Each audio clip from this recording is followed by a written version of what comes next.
പാലം ഭാഗ്യവതിയമ്മ ജപമണി മാണെങ്കിൽ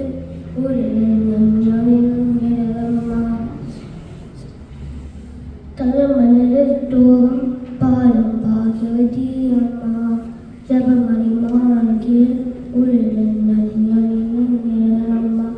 പരദീസായി അമ്മ ഈശോയ്ക്കുള്ള അന്യാശമായി അമ്മ ഈശോയ്ക്കുള്ള അമ്മ എൻ്റെ അമ്മ എൻ്റെ ഈശോയുടെ അമ്മ അമ്മ എൻ്റെ അമ്മ എനിക്ക് ഈശോ തന്നതാണ്.